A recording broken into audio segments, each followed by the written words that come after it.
5 jours après le début de consultation présidentielle, l'option d'une union sacrée de la nation se dessine davantage.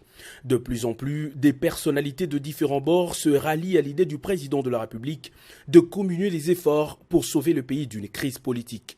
Lola Kisonga Jean-Pierre, sénateur et membre du Front commun pour les Congos, reçu ce jour par le chef de l'État, a selon se dire privilégié l'intérêt du pays au détriment des sensibilités de sa couleur politique.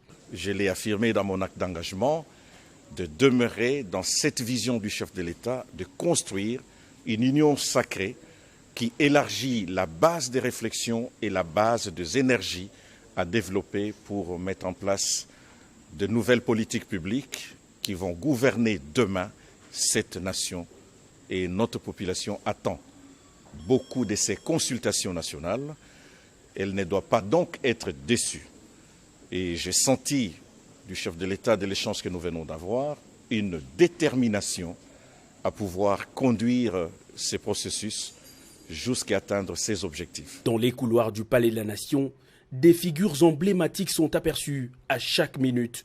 Léon Kengo Adondo, ancien président du Sénat, a lui aussi été reçu par le chef de l'État, Félix-Antoine Tshisekedi Tshilombo. Visiblement de bonne humeur, l'ancien speaker de la Chambre haute du Parlement a apporté sa contribution à l'idée de fédérer toutes les forces possibles autour d'une vision commune.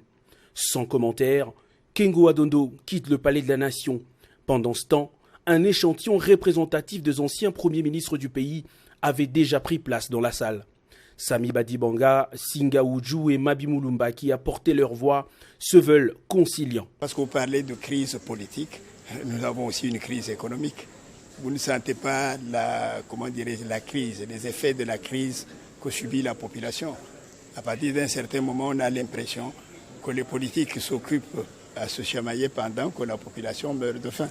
Donc il faudrait que l'on puisse doser des interventions pour éviter d'aller droit dans le mur. Philomène Omatoukou, ancienne présidente de l'Assemblée nationale, a elle aussi transmis sa part dans la recherche d'une solution concertée à la crise actuelle. Pour s'assurer d'un développement durable, le pays doit également redresser son économie. Les anciens gouverneurs de la Banque centrale souhaitent eux aussi voir le pays décoller sur des bonnes bases. L'économie ne peut pas démarrer tant qu'il y aura une crise dans le domaine social et dans le domaine de la tranquillité du pays. Tant qu'il n'y aura pas la paix, l'économie ne saura pas marcher.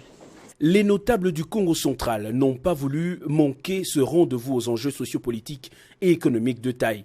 Leur contribution, ils la résument en une pensée. Le chef de l'État, président de la République, nous a expliqué le pourquoi et le comment.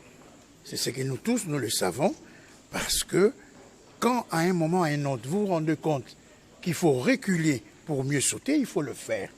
Il ne faudrait pas attendre pour commencer à dire « si je savais ». Parce qu'avec les 6, Rome ne sera pas ce qui est ici. Et le temple kimbangiste n'aura pas 100 ans d'ici quelques temps. L'union sacrée aura également la bénédiction de chefs coutumiers et autorités traditionnelles du pays. Ce chef de terre, venu en grand nombre, ont rassuré le chef de l'État du soutien des ancêtres dans toutes ses décisions, allant dans le sens du bien-être de la population.